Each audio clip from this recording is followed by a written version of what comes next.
Are you feeling like social media is distracting you from life's moments? Feeling the toxicity of it when you're scrolling your feed, wanting permission to do things differently? Rashida was feeling that way not too long ago, and she went on a journey of kind of posting on social media to posting 3 times a day to not posting at all for a year and a half. Now she is building a healthy relationship with social media where she uses a strategic content and promotional calendar to show up as herself, selling her services for her business. Now, she's not completely off, but she's doing social how she wants to. And that's what this is all about, getting off completely or at least doing it in a way that feels good to you. And I am thrilled to introduce Rashida as a speaker today. Rashida Odeyemi provides workaholics, Black women, corporate professionals, and entrepreneurs a tangible framework to create work life balance called the Life Edit Method. After burning out as a technical designer in corporate, Rashida ventured out on her own using entrepreneurship as her pathway to lifestyle freedom so that she could ditch toxic cultures of being on all the time and always proving herself to living her best life. Her most notable accolade is being able to be present when her goddaughters were born and being able to spend months with friends and family anywhere in the world at any time without having to ask for time off. I'm thrilled to introduce Rashida to you today, so let's get going. Hey, friend, welcome to Pursuing Goals God's Way. Have you thought about finally starting that business now that your kids are older? Do you ever stay awake wondering how to mesh your passions into purposeful work? Do you have big, ambitious goals but feel overwhelmed or even unqualified to pursue them? Hey, I'm Gabe. Not too long ago, I longed for the confidence to start an online business. I just wanted to make a difference outside my home bubble using my gifts. But I kept telling myself that I wasn't good enough, I didn't know enough, and I didn't have enough time.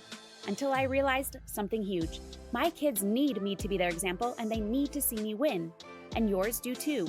In this podcast, you will learn how to clarify your goals, plan with purpose, and ditch your distractions. If you're ready to make an impact and an income, all for the glory of God, then you're in the right place. As an avid runner, I believe life is one massive marathon. It's up to you to run your own race and to finish it well. So lace up those running shoes, pop in your earbuds, and let's do this thing. Hey, Rashida, thank you so much for being here with me today. I can't wait to dive into your story of breaking off the toxic relationship that you had with social media. Yes, I'm so excited to be here. Thank you so much for having me. Yeah, absolutely. So I want to get into all the things.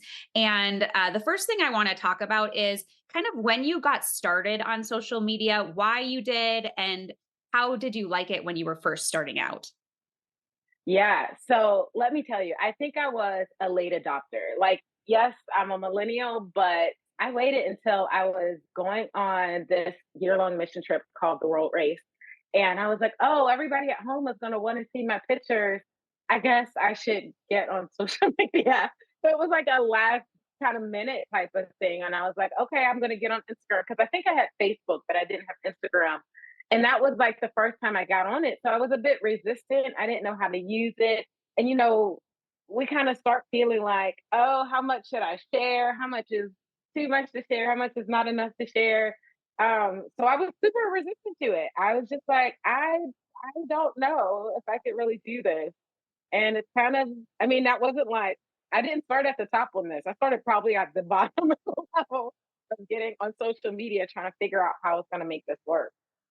Okay, I love it. I actually started with Facebook in college. It came out while I was in college. It was just a directory. We could say like little tiny updates or whatever, but you couldn't really comment or like or do anything. So I started at the ground zero really of social media, which is so Uh-huh. interesting because I've seen it evolve and all the things. And now I Mm, actually really don't use it very much at mhm. all. Like I have accounts, I don't use it, and I love not using it. But I see some value in being able to use it in a healthy way and all the things. So that's why I love having this conversation. Now, you said world race, and I know this has nothing to do with social media, but what was that? Like that sounds really fun.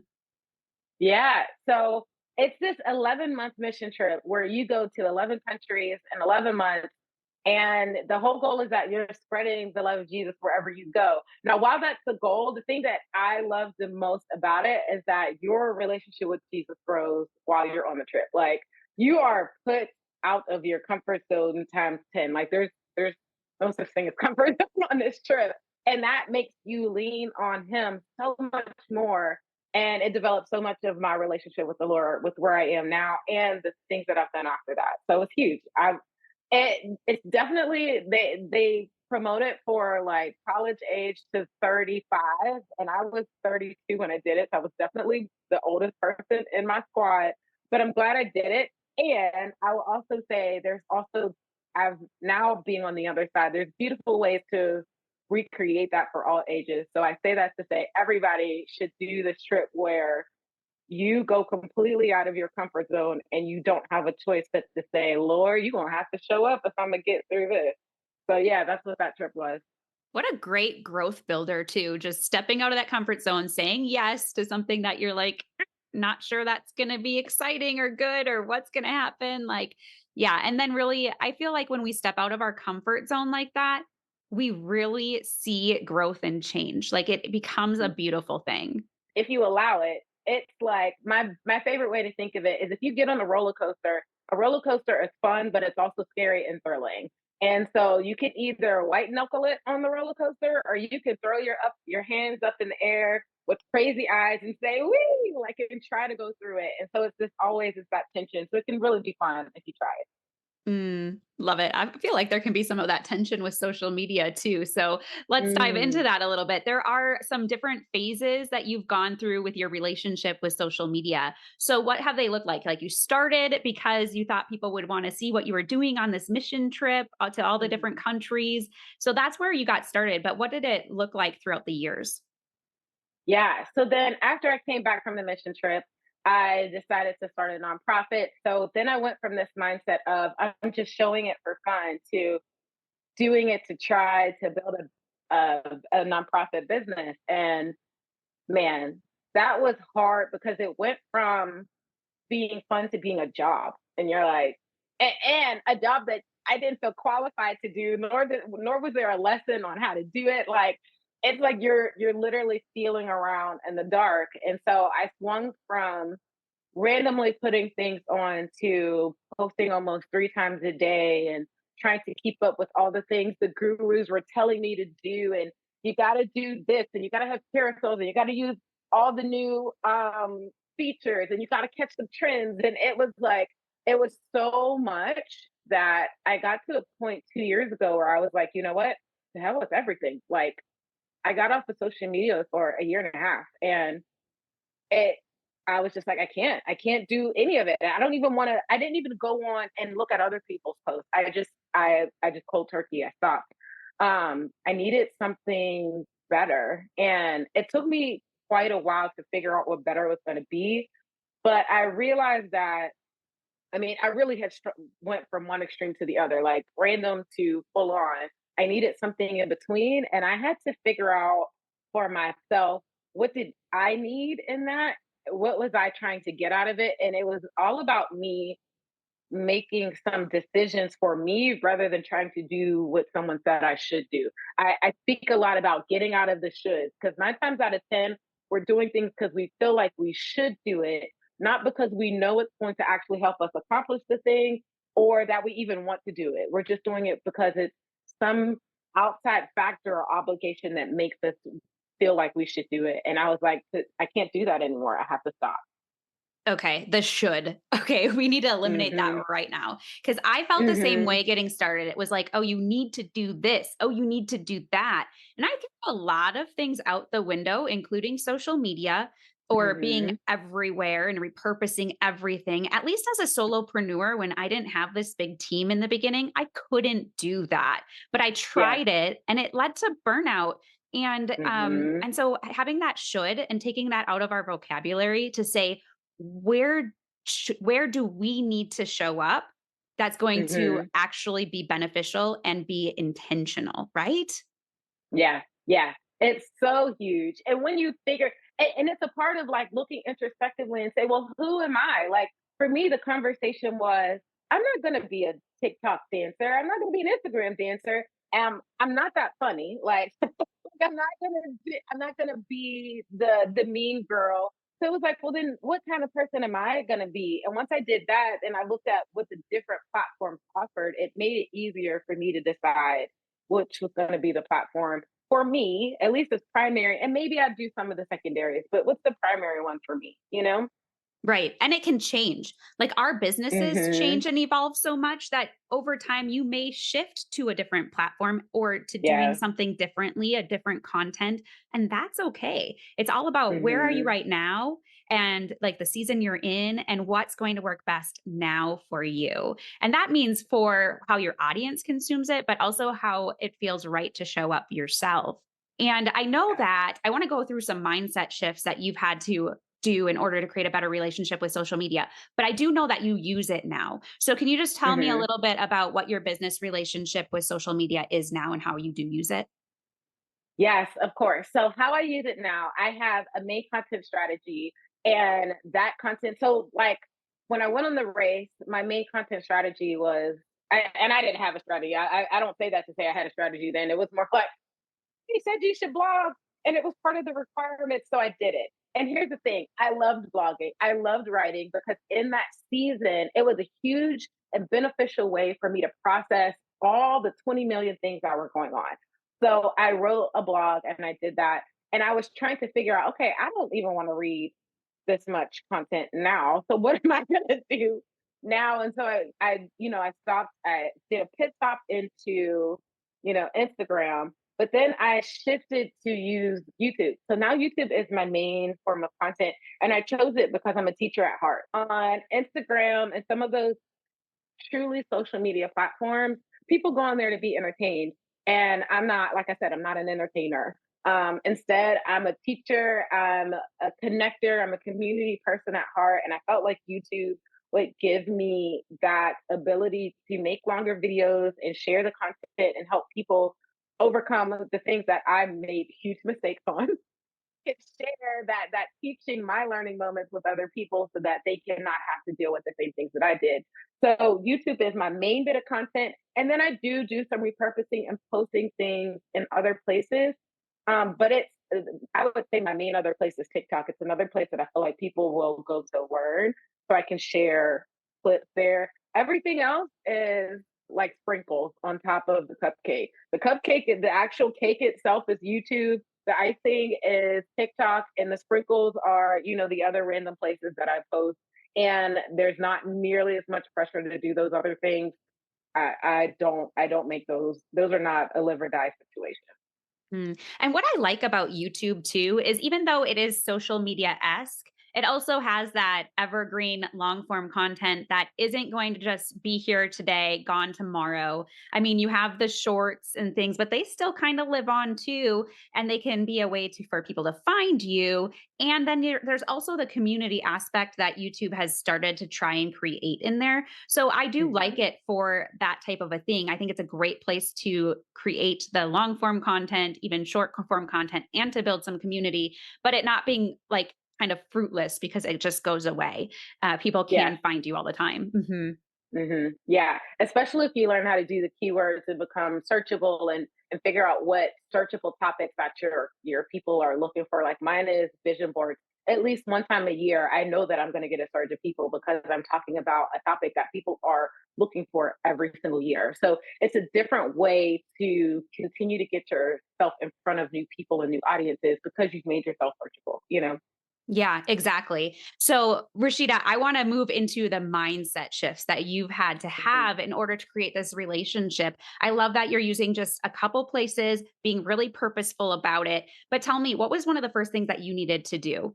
So yeah, I would say the first mindset shift that I had to make, I had to let go of this scared feeling of oversharing on Instagram. I think a lot of times we just don't know like what makes it appropriate for us.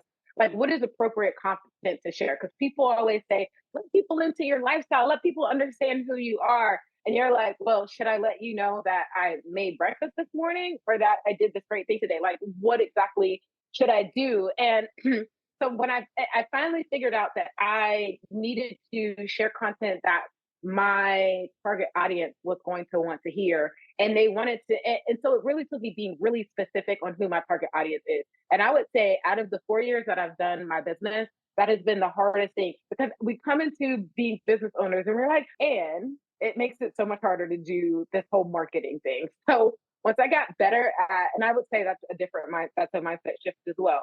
Learning how to, number one, decide who my target audience is. And then as I share, being clear that I only need to share things that are going to help that person and the struggles that they're having.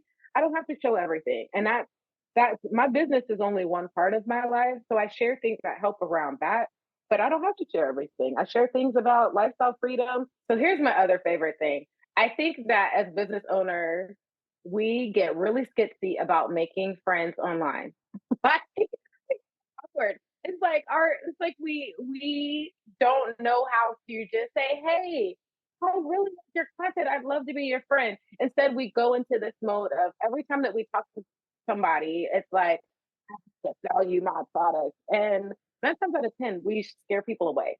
So I really learned how to just make friends online. And that has created some amazing collaborations, some amazing friends. A friend that actually lives here in Charlotte and was like, hey, check out this yoga aerial yoga spot. Like the more that we actually make friends, the more that we can find out and connect with people that are, yes, going to be people that will sell to, but they're also going to be people that we don't sell to. And that's okay. Like, you're not going to sell to everybody, and you don't have to be awkward in the midst of that, of figuring out what level, which side that person is on. Yeah, for sure. Well, and those friends can be great connections for collaborations. They can be great connections for customers, maybe for giving referrals. Maybe they become your business besties. I know that I actually have really enjoyed finding relationships online, and I have a couple really great masterminds that I'm a part of, and they were all people I Mm, met online. And so I think that there's a shift in how we meet people too. Now, I yeah. would say in person is still good. Like, find those Yeah. really good nurturing relationships. Don't ditch that. But we're missing something if we're not using the online space to find some more deep relationships too. Yeah, it's a great opportunity. We just got to take the awkwardness and the pressure off of ourselves. Again, it's an opportunity. It can be fun. You know what I mean? Let's allow it to be fun. Yeah, absolutely. Absolutely. And so, and even in that, like some of my business besties have shifted their business. Some aren't even doing online anymore, but we're still connected. It's so Yeah, great. So, yeah. yeah, finding that mindset shift of being willing to go connect and network online is a really great place to be. So, tell me, what is another shift that you've had to make? Okay, so here's the last thing, or maybe not the last thing, but I will say one of the things that I would say is top of mind.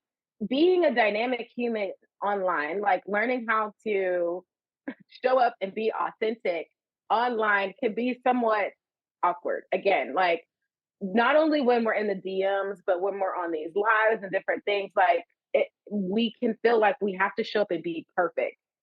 And taking that should, it's another should, like it's literally all of these different versions of should, taking them away, but specifically the should that I have to be perfect and that the only way you're going to respect me is if I've never made a mistake or I never tell you about my mistakes or that those are all lies because people actually connect with us so much better when we say, you know, I did XYZ thing wrong today. And yes, I know that I'm a coach about this, but that's also why I coach about this because it's a passion of my life that I'm still growing, I'm still achieving, I'm still becoming this person that gets to whatever. And I don't even believe a destination, but that continues to grow in that. And so when I got to the point where I can actually say, this didn't quite work out the way that I thought, more people started to connect because it wasn't to them, it wasn't backpedaling. To them, it wasn't that I didn't have the expertise. To them, it was that, oh, she's a human. And if she's a human and she could do it, then I'm a human and I could do it too. And most people want to know that we're relatable, that we're not untouchable, that we just make mistakes like everybody else. That was the other thing that was huge for me. Oh man, I love that. And that kind of goes back to what we were talking about, like, what do you share? But I love Hmm. that you're willing to share those things because I've learned too, whatever I teach is what I'm tested on. And so Hmm. I do have learning moments every day. And Hmm. I thought about that for a while. Like, okay, for an example, as I was writing my first book, it took me so dang long to write because I kept going, well, all these limiting beliefs. Maybe it's not good enough. Maybe this message isn't worth sharing. And I'm a mindset coach, right? I teach on how to have breakthroughs, but I'm struggling with the things I'm teaching. But you know what? I Mhm. think at the end of the day, people need to know that. They need to know that even though we're coaching on this, we've learned the tools and the strategies to get through it, but it doesn't mean we're Yeah. not tested or deal with the things that we're teaching on every day. Yeah. Yeah. And because we're always in it and we're always learning, we're always having new strategies and things to share. That's why there's always more content. Because yeah, that worked for me in that situation, but this actually worked for me better over here. And because I have these multiple things that I've learned by trial and error, is that not what makes it real and relatable content? You know what I mean? Yeah, absolutely. And that's really what people are looking for now. They want the real, they want the raw, they want the relatable. But they also want to know that you are an expert in what you do and that you can help Mhm. them. Right. And I think Yeah. that gives that story piece to show them that you definitely can. I love these mindset shifts that you're sharing and how you've broken off that toxic relationship with social media, that you now have come to love it, how you're using it now. Would you say that you're Mhm. using it in the way you want to? And how do you know? Yes, I would say it definitely feels so much better than any other time I've used social media. And when I say it feels so much better, I mean that I used to have heart palpitations like trying to get on to do some of these things. I don't have that anymore. I used to feel a lot of doubt about, okay, I'm putting in all this work. Is anything going to come out of it? I can see results happening. I can see people connecting. I could see and it's not like I'm doing quantum leaps, but one here, one there, I'm seeing traction happen. I was literally feeling the effects of the stress in my body, and I don't have that anymore. So to me, that's huge because I was like, if this is gonna kill me, then I can't do this anymore. I can't do any of it anymore. You know what I mean? Including my business, but learning how to find a new way to manage and actually build a better relationship and boundaries with social media has been so much better for me. Oh, I love it. And from this whole conversation, one of the takeaways that I have is the should. It's the Mm, doing things that I feel like I should do, and rather changing it to doing things that I want to or where I'm feeling called to. And now sometimes God will give us a should, like you're going to do that. And then we should be obedient to that, right? But we shouldn't just mm, take what everyone else says and do it because we feel like we need to. That was my number yeah. one takeaway here. What would you say is the thing that you want listeners to take away from our conversation? I would say the number one thing that I would say take away is, in addition to letting go of the shoulds, also be okay with what you think is C minus work.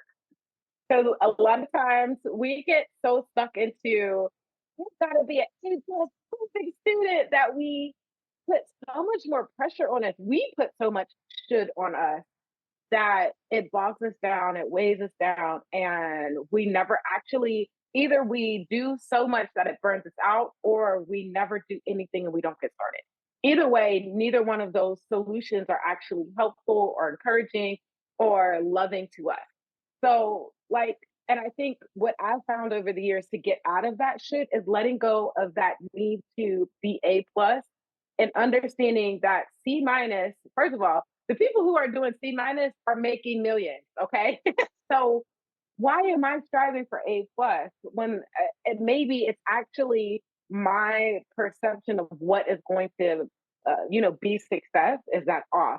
So tweaking that to actually say, if I'm showing up and I'm doing it in a way that feel encouraging to me, I don't feel obligated.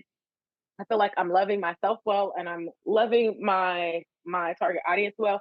But at the end of the day, I know that me and Jesus are like, this is what we're doing right now is enough. You are enough. Then that's what I want to focus on. And so it's this, at the end of the day, I guess the biggest thing that I say, shift your mind out of this A plus way is the way to accomplish, and be okay with C minus because you're actually doing really great with C minus work. Ooh, I love that. I think that C minus means that you're actually putting it out there because sometimes A plus keeps Mhm. you stuck and you just keep getting ready to get ready to get ready. And you never are willing to put it out there because you're never going to have A plus, right? You might get to A, Mhm. you might get to A minus, but worry about that later. Just do the C plus Mhm. work and just do the work. Love it. Yeah. I really, really love that. I know that listeners are going to want to connect with you and that you have a freebie for us called Fridays. So tell us what they get when they download it. Yes. So this Freedom Fridays workbook is the workbook that I created to go with my live stream. I do every Friday, I do a live stream class where we get together and we do co-planning together. Because I think, we always, especially as us entrepreneurs, we overbook ourselves in two places at once. And so this live stream is about setting ourselves up to really schedule our week out for the next week. So the first thing we do is we celebrate our wins, then we set up our schedule for next week. And then we set ourselves, we actually wind down for the weekend.